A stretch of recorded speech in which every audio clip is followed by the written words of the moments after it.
Today on the Andrew Cooperrider Show, Daniel Grossberg's issues continue. Representative Grossberg, as he's now been removed off interim committees due to his getting a little fresh with the ladies, reportedly, supposedly getting fresh with the ladies. We'll go over the new developments in that story.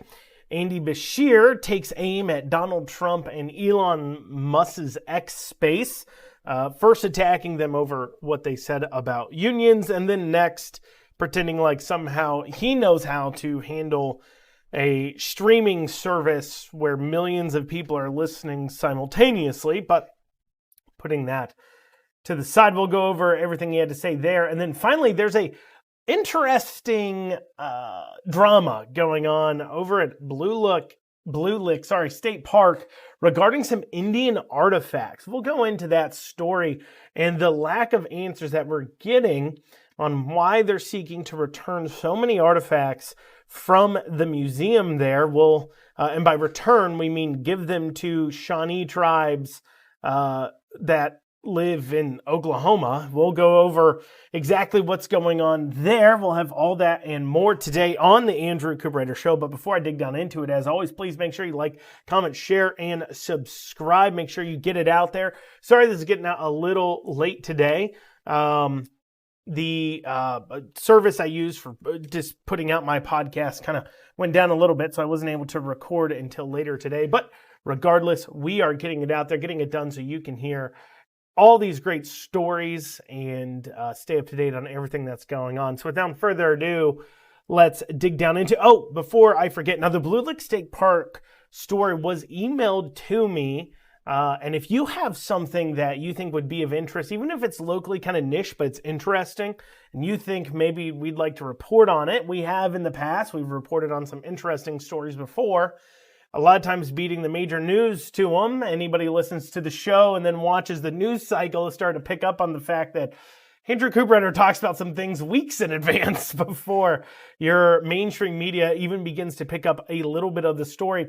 But regardless, if you do have something you want to push my way, go ahead and email me at info@theandrewshow.com. Once again, that's info@theandrewshow.com. You can also head on over to theandrewshow.com and hit the contact tab. But without further ado, let's get down into it. So Grossberg, Representative Daniel Grossberg, has been kicked off some interim committees. So this is coming from an article from Austin Horn in the Herald Leader. I need to recap, though, everything that's happened with Representative Grossberg.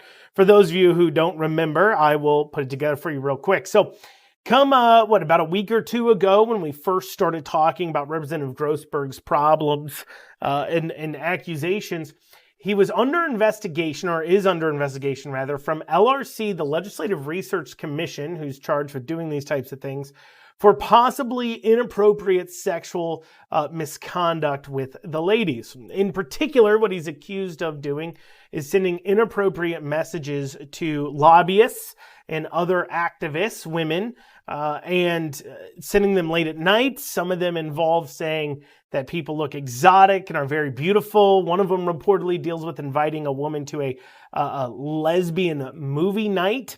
So shortly after that breaks, and that story breaks, the House Democrat caucus removed him from the caucus, so he can no longer take part in the caucus meetings. Oddly enough, not the first time it's happened to him. And then the Kentucky Young Democrats come out and say, look, we actually have some of our members that have felt uncomfortable with old Daniel Grossberg, and so we're calling on him to go ahead and step down. And if that wasn't bad enough, then the news digs up when he was at Grinnell College in 2003, he wrote some articles from Sketchy Dan, where he told desperate and horny and sexually frustrated men to be aggressive with women in a satirical way. And in defense of all of this, his lawyer, Anna Weitz, has said that, well, he's autistic. Back in the day, they didn't really know how to handle that. And so people didn't really know how to address him. And it's normal that, bigots would hate autistic people. So it's normal that everybody hates him because he's autistic. So she went with that defense. And then she also has claimed that he hasn't done anything inappropriate. And all this removal is too soon and it's unfair. Well, Now he's been removed off his interim joint committees. So between the major session times, there are these committees that go on, and it's a little intricate here. So a lot of them don't actually take votes on things per se. What they're doing is they're hearing about, asking questions to various people that are testifying in front of their committees monthly in order to prepare the legislation that committee will consider in the next session. So basically you have a 30-day session. And so the point of this is to talk about the problems that fall into that committee's purview and what possible pieces of legislation they would like to pass. And so he's been removed off those committees. Now, that's pretty much the whole story. But there was a few quotes that are coming from the article. Austin Horn didn't write them. He's quoting other people that are coming from the Herald Leader article that I felt was worth mentioning. I felt it was worth bringing up. And this one in particular, so quoting now from the article, this is from the House Democrat leader said, in light of new information leadership received from LRC officials, it was deemed appropriate to relieve Representative Grossberg of his committee responsibilities during the interim. Many committees do not cast votes during the interim, and Representative Grossberg's constituents will not be impacted by the decision, the statement reads. And so what they're hitting on there is that Grossberg is saying, look, you're removing me off these committees before anything's even been made public, before I've had a chance to defend myself publicly. This is all rumors, and you are disenfranchising my voters by removing me off the committees. And the Democrat leaders are saying, well, that's not really important. That's not important at all to, it doesn't disenfranchise voters at all, which is kind of ridiculous. We're going to return to that comment here because there's another quote that deals along with this.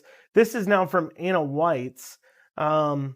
She says, Austin Horn frames in what her statement is first. He says, it's estimated 46,000 people live in Grossberg's House District 30. It's one of the most diverse districts in the state with a population that is roughly 41% black, 33% white, 18% Hispanic, and 7% Asian. Now, this is a quote from Anna White's. It just looks like more political infighting, and this time it's harming tens of thousands of racially diverse constituents. I don't recall a time ever when a House district has been told, no, your representative cannot represent you. Now, first off, she's incorrect. There is a time. I'll get to that. But second off, before we go into the interim committees and how they're important and the general lack of respect that the legislative leadership seems to have for them all at the same time, the amount of time and money spent on them.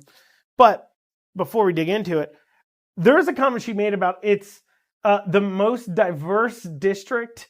It's harming tens of thousands of racially diverse constituents, as if like disenfranchising white constituents is okay. But, if they have the wrong racial makeup, right? Like, you want to disenfranchise a white voter? Go for it. In fact, let's put a law in place that white people can't vote. But you want to disenfranchise somebody who's not white? You want to pull the representative down because they're not white? Well, that is super duper wrong. In fact, we're going to have different standards for when you can disenfranchise voters, for when you can remove a representative from being able to represent their people. We're going to take that a standard and actually change it based upon the racial makeup of that district. That's frankly a crazy and ridiculous statement. But now on to their point of Anna saying, well, this has never happened before. She's incorrect. In fact, this is happening right now on the Republican side. So rewind with me. We're going back. Courtney Gilbert is the current elected state house representative for Brandon Reed's old district. So Brandon Reed, and that is District 24, left and resigned to go work in the ag department for Jonathan Schell. And so that vacated the seat. Now it becomes an open seat. But that open seat there now has to have a special election while simultaneously two people were running in the primary. And so what ended up happening when people were running in this primary is you had Courtney Gilbert, who actually ran against Brandon Reed 2 years ago, who ended up winning this special election, but she was not signed up to actually run in the election for 2024. So Asa Wagner faced off against Ryan Bivens. They signed up to run against each other in the primary. Ryan Bivens wins. Ryan Bivens will become the state House rep come this next session. However, Brandon Reed, where he quit, there need to be somebody to fulfill the position. And the local parties there elected Courtney Gilbert to represent the Republican ticket in the special election, mainly because she wasn't on the ballot coming up that primary season, and they didn't want to tip the scales one way or the other. And so she ends up getting elected in the special election into the position of state House representative for the 24th district. But because they knew she was not going to take over, this is their stated reason why, she only was elected, and I think she only got like 3 or 4 session days. She only got to vote for like 4 days in this session before the session ended, because of just the time it took her to get elected. And then it would be the interim joint committees until Ryan Bivens takes over going into the next legislative session. But because she isn't going to be the next person, House leadership decided, and they also don't like Courtney Gilbert. She's Adrian Southworth's, Senator Southworth's sister. And that's the person they once again redistricted to put her into a race against Aaron Reed and another person that she ended up losing, and Aaron Reed taking over. But putting all that to the side, just know leadership doesn't like her. But Courtney Gilbert isn't on any interim committees. She's not. The district of 24th district has nobody representing them on any of the interim committees. And so, no, this has happened before. You're wrong, Anna White.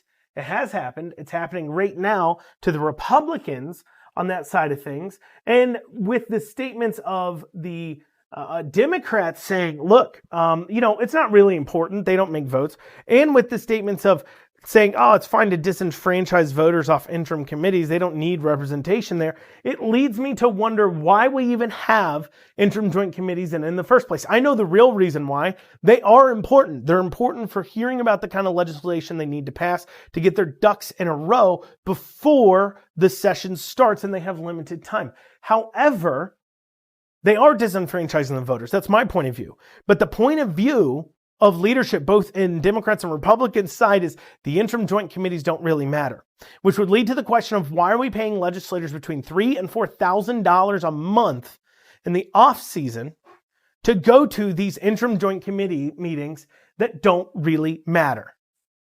Because if it's not important, it's not worth $4,000 a person. That's a fair amount of money. I mean, you got to think there's 138 legislators, $4,000-ish.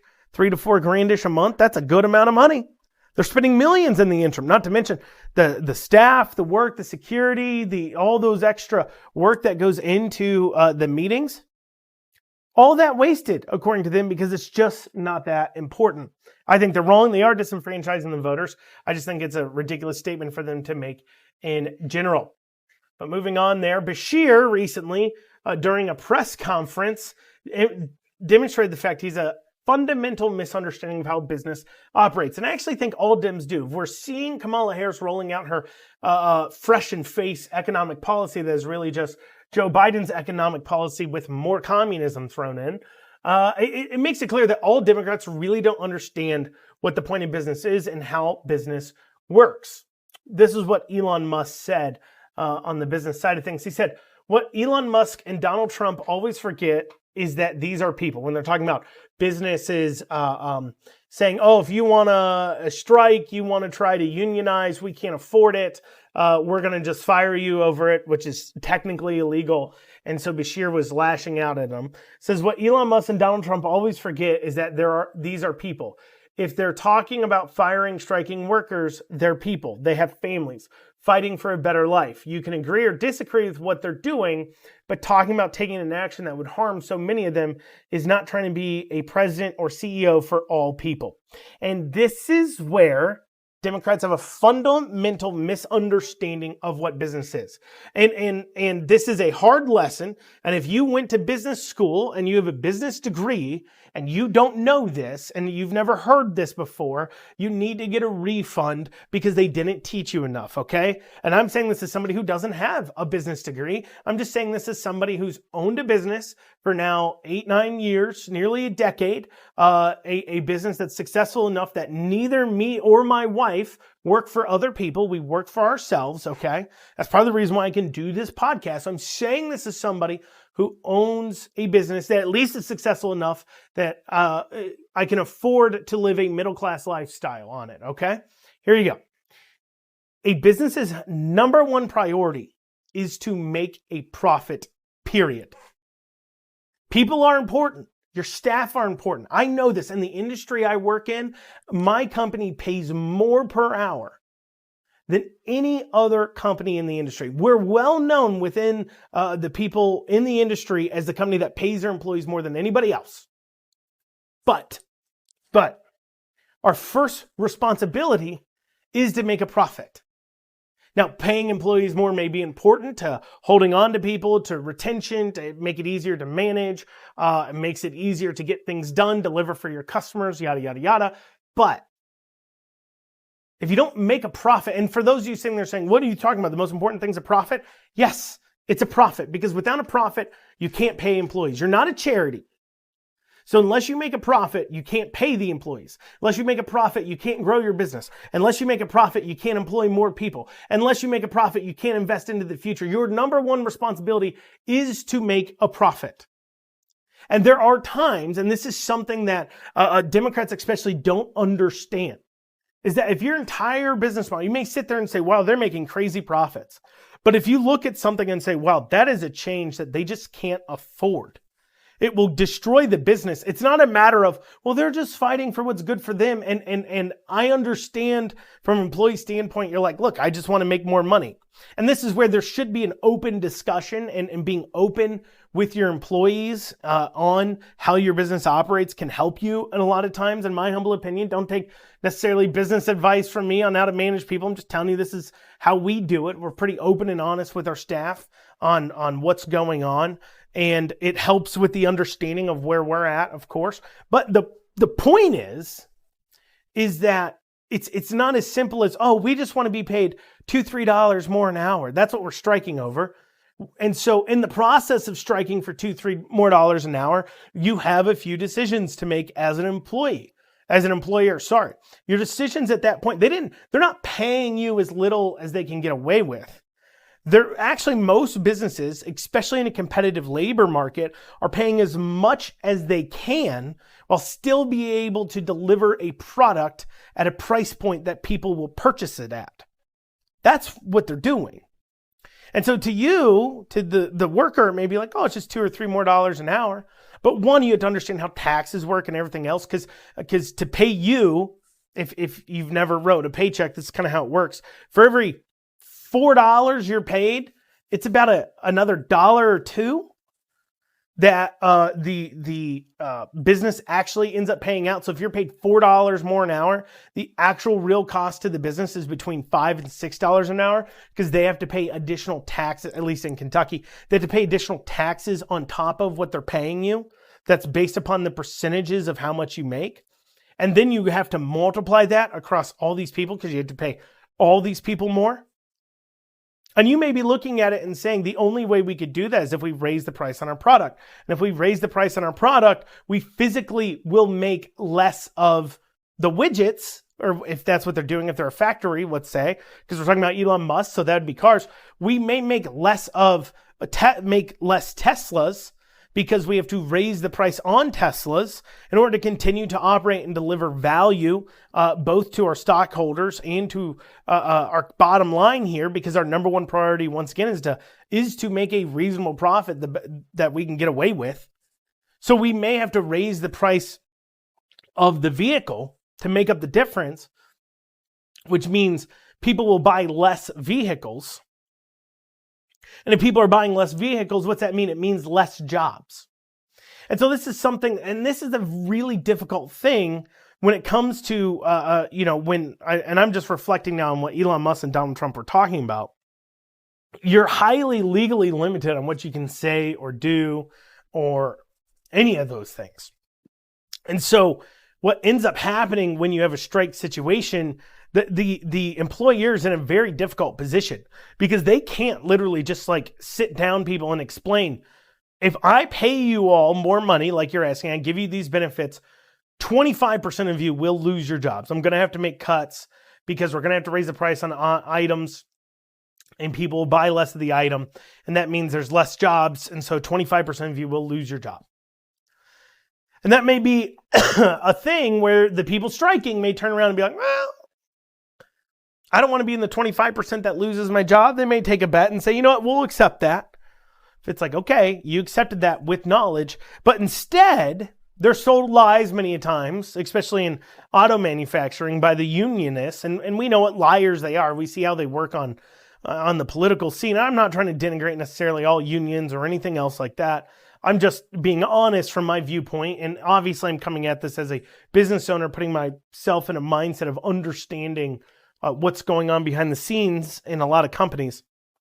But, you know, and so the union people, though, when they come in and they try to organize like a factory, they're not telling them, hey, 25% of you might lose your jobs because this will go up and less of you will get paid, will continue to work here, and this is just the ramifications, and there'll be less products, and the business won't grow, so there'll be less job growth in the area. They won't explain all that. They'll just tell them, hey, you go get yours, and the unions are saying that because they want to collect their union dues. And so I just wanted to talk about that because I just think it's worthwhile as we see the Harris and election here, the Harris campaign trying to peddle out a economic policy that's harmful for people. It sounds great when you do things like price capping and all these other things, but when you don't let the free market operate, this is what will happen.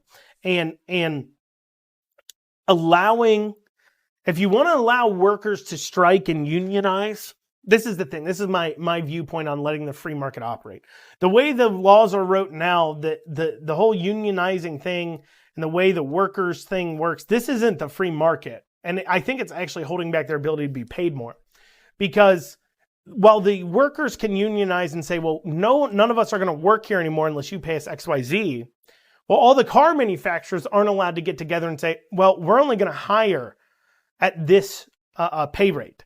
So you won't be able to individually negotiate with each one of us. All of us auto manufacturers will negotiate together against the auto union, and we'll try to achieve one contract of agreement.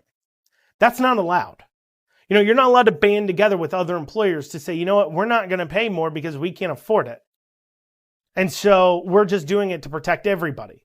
But yet you can do that on the workers' side. And so it just goes to show, I'm just saying that how's it legal for the workers to do it, but it's illegal for the business. That's not the free market either. Now, the wonderful thing is with, you know, obviously the growth of the internet, Indeed, it's just easier to find a job. It certainly has become more of a workers' marketplace for finding the kinds of work and jobs that fit for you. But anyways, not to go off, I just went off on a long tangent about that I originally didn't intend to do, but, you know, maybe, hopefully it was valuable. But anyways, and so Beshear made that comment. Another comment he made was, I'm pretty proud we didn't have 45 minutes of glitches to start this Team Kentucky update, so apparently we can do something Elon Musk cannot. And he said that taking a dig at the fact that X had issues at the beginning of the space. And of course, that's because Beshear is a piece of crap. That's why he said that, of course. Because, you know, one, keep in mind that when all these people attacking Elon Musk over, oh, he couldn't get his space to work, everything else, there has never been on a social media platform before a time where, understand what Spaces is too. I think this is what's important, right? Spaces is like a live call that operates through your profiles that you can make posts about while you're doing it, and where the host can bring up people to talk and take them down as they see fit, and can have up to like 15 people, and then all of us get to listen in. So it's kind of like, for those of you who don't know what a space is, it's kind of like a conference call where the host can kick on or kick off people, and yet other people can sign in and just listen to the call. That'd be the best way to describe it. It's never been done before on social media. This is a new functionality that Elon Musk brought to Twitter. On top of a lot of the other things he's brought to Twitter, like the ability to earn money off Twitter. That wasn't there before. To offer content creators the ability to earn money. That wasn't there. And so this is new. And not only is it new, but literally millions of people were signed in at one time. And to compare a brand new service on something that's never been done before, using your social media profiles to join a call with millions of other people at the same time, while also doing it on your own servers, so that way they can't get kicked off. Because remember what happened to Parler when they were operating on what was it, AWS or whoever they're operating on. They got kicked off those servers and they went down. So Elon Musk, when he took over Twitter, he transitioned to other servers. So they're operating off their own servers too. I mean, just look at all that. And they sit there and say, well, we didn't have glitches for 45 minutes. First off, there's like a few thousand people at the most watching your entire press conference. The only people live streaming it is Facebook. And trust me, I see your views. I get more views on one of my podcast episodes on Twitter and Facebook than you do, and YouTube, than you do, Andy Beshear, on your press conferences. All right? So let's not go there. Okay, and what happens is the media records it, and then they grab clips, and they'll play it later on throughout the day. So, of course, you're not going to have the glitches, but, of course, you're just a piece of crap, and you're going to denigrate people who are trying to make a difference and trying to be a business owner and everything else. And it's just so funny to me how he acts like he's so pro-business while at the same time having complete and utter contempt for businesses and how they operate. So now going into our final story here, deals with Blue Lick State Park regarding some Indian artifacts that were donated in the late 1800s. So, I'll give you a backstory here. Obviously, Blue Lick State Park has a museum where they have on display hundreds of Native American artifacts from the region. And earlier this year, a notice was sent out claiming that 274 of the artifacts have to be returned to the Shawnee tribes that, of course, are no longer in Kentucky. They live in Oklahoma or elsewhere, due to relocation or whatever. Had returned under a law regarding returning priorly unidentified funeral objects. So basically, the thing is if you got these artifacts by raiding a burial site, you have to return them. Okay? Or not even raiding. Even if you accidentally remove them from a burial site or you didn't realize it was a burial site or whatever. The idea is that you need to return these items to the tribes where they came from or the owners, I guess, the descendants, if they can find the descendants of the person who was buried there.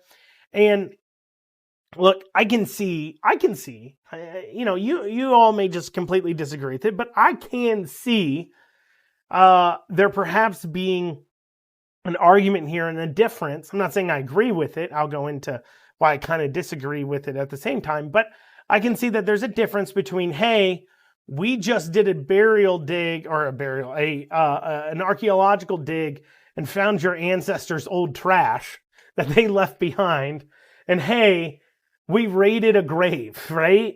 So generally you might say, well, that sucks. But what's the best? And this is where I say, I don't know if it's such a good idea, even in the first place, to track, especially if you can't find like a live descendant, to return burial artifacts to just a tribe, and they're doing it en masse right now here in the United States, because what actually is most honoring of those tribes and what's going to share their culture the best? I mean, how many arrowheads, for an example, does a tribe have before they're just getting in these artifacts and they literally are just putting them in a back closet to never be seen again by anybody? Because they just have so many of them, and their natural culture maybe is not to share it with the white man, so they probably won't put up their own museums with it. They'll just maybe throw it in the back. I mean, how many? right? 100, 200 before you're like, okay, we can't display these anymore. It's too many. And at this point, they're getting in like tons of these things. Or what's better is it to instead have these artifacts spread out regionally into museums like we see at Blue Lick State Park, where they're preserved, but people are able to actually see it and hear and learn about the culture regarding those artifacts. What's most honoring? I mean, I would say two, but to each their own, I guess. But regardless, so this notice went out that according to federal law, these artifacts had to be returned because they were supposedly from burial sites regarding funerals, those types of things. Now, what I'm going to go into, and if that was it, I wouldn't even be really talking about this. But because there is something kind of weird going on here. There's something weird. And this is where we had to dig in a bit. So from Charles Maddox in the Flemingsburg Gazette, he did a lot of digging on this, and I'm going to take some of what he did. I'm going to go a bit further, make some conclusions maybe he's not willing to make. And so in his articles, he talks about Jennifer Spence from the State Parks Department, who had identified these objects as possible burial items. And well, apparently though, 2 years before this notice ever went out, because, the claim is people in the area are rightfully upset. They're like, look, that's our museum. That's the artifacts. In fact, these artifacts were donated to that museum from a local state house rep that was back in the 80s and 90s is when he donated it. I believe Representative Curtis was his name. And so he donated these artifacts. He spent a lot of his own money doing the digs, discovering these items, donated it to the museum, really helped get in place the Blue Lick State Park in the first place.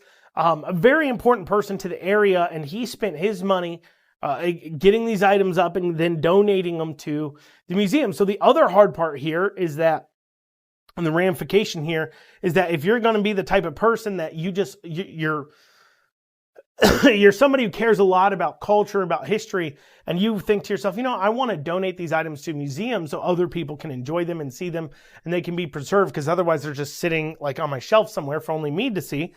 Well, now that actually will chill that type of behavior, because you never know when they'll just decide to ship your stuff off to some tribe somewhere, if it's Native American things, or ship it off, because compared to if you just kept it yourself in your house, none of that would ever happen. Okay, so that's part of the concern here as well. But the local people there are rightfully upset about that. And so they started asking some questions. And this now enters, as I said, Jennifer Spence from the State Parks Department, who's the curator. And she's the one who identified these as funeral items. But apparently 2 years before the notice ever went out in 2022, before the park claims they are now legally required to do it. That's the only reason why. But before that ever happened, she was trying to get Native Americans apparently to make claims on these objects, according to emails dating back to 2022 that the Gazette here has wrote about. And then, this is where it gets even more interesting, in 2023, she also has emails about these artifacts where she tells the Shawnee tribe, when she's filling out this thing about returning their funeral items to them, she's emailing them, and she says that over 60 of the items listed in the 274, she actually herself has no evidence whatsoever that they came from a burial site. She's got no claims to it. She's got no idea. And she just threw them on the list anyways to be given to the tribe and taken out of the museum from the donated collection, with no clear evidence as to why she had no legal obligation to do it. She did it anyways. And so Jennifer Spence has been asked a lot of questions about what's going on here by the reporters over at the Gazette, the Flemingsburg Gazette. And she has not responded. to what's going on. So that leaves us to wonder, why is this happening? Why is she somebody who's pushing so hard on these types of things? Why is she doing this? Well, I now did my own digging to see if I could find a reason why. And so when I went on to Jennifer's LinkedIn, we see she got her museum curating degrees from the University of Toronto. And so it's worth, maybe we can find out why somebody is doing something when it comes to preserving things in a museum. We can look at maybe who taught her how to behave when it comes to a museum. So I went to the Toronto's website, and here's the first thing. Of course, they have a land acknowledgement where they're talking about how they stole the lands from the Native Americans and they acknowledge their history and culture. So that already tells you it's a pretty liberal university. It's going to be a pretty liberal history department as well. That's going to not teach about just history to teach history, but instead go into the politics of it and talk about how mean, angry white people killed all the Indians and took their land and stuff. And so we have to repent for that as white people. In fact, the university cites a manual for how they do things called Turning the Page, Forging New Partnerships Between Museums and First People on Repartations. And so they have a manual. And reading through the manual, it talks about how you need to try to return items as best you can.